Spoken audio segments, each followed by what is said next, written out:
There was a video clip doing the rounds recently where an interviewer took a poll on the streets of a Canadian city asking young people what they thought about the obviously male-bodied trans woman Rachel McKinnon beating biological women in international cycling competitions and taking their speed records.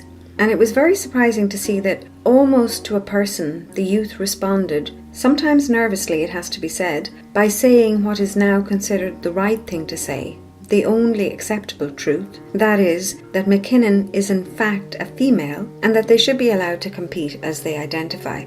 This was quite frightening to see that so many have casually allowed their reason to be usurped and conditioned by falsehood.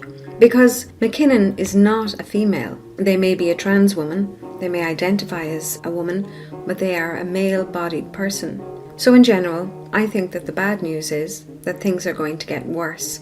To quote the quite popular occultist and author Robert Anton Wilson, things will go on as they always have, getting weirder all the time.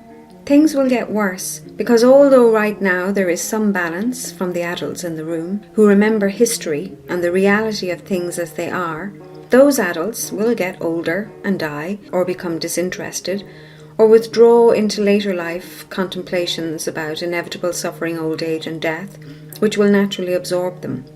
And the few remaining people who are vocal will be just considered cranks.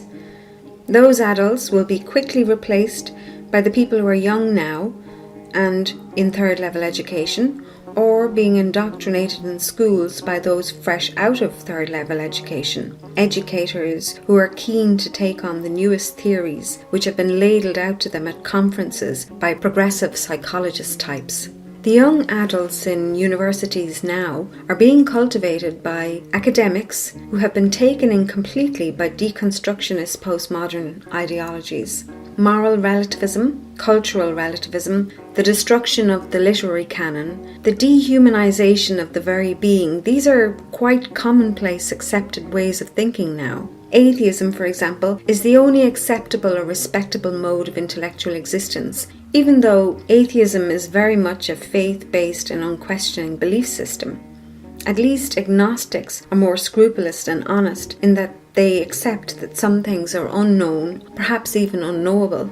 Universities where preferred pronouns, jazz hands instead of clapping, cancel culture, climate alarmism, and complete rejection of debate are absolutely considered normal, even good practices, will produce the next generation of bureaucrats, politicians, policymakers, judges, public servants and teachers, etc. And even though ordinary people will know in their hearts and souls that reality cannot be subverted or belittled, yet still they will lack the words to counter the enactment of policies which forcibly subvert reason, such as increasing taxes on the poorest people somehow affecting climate change, or the realities of biological sex being swept away by whimsical gender performance, or abortion up to the point of birth being pronounced and promoted as compassionate, and so on. People will lack the words to object because it is almost impossible to describe what is right under your nose, what is instinctive.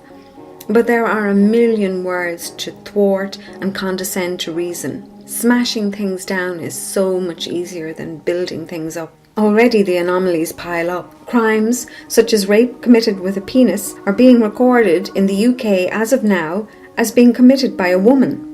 People advocating for open borders are craw-thumping about dead bodies in sealed containers, and yet they never question the decriminalisation of prostitution, which is the area of employment that 80% of trafficked people end up enslaved in. One of Extinction Rebellion's biggest donors has also got significant investment in Heathrow Airport, and yet this is completely ignored. Official government bodies remove the word woman from breastfeeding or pregnancy information leaflets. The levels of institutional lunacy are already rising significantly, and they can only get worse, unfortunately, as the new generation of social justice activists pile out from their lofty ivory tower asylums into their cushy desk jobs in powerful public places, determined to burn down the world as it is and recreate it with their fevered imaginations from year zero.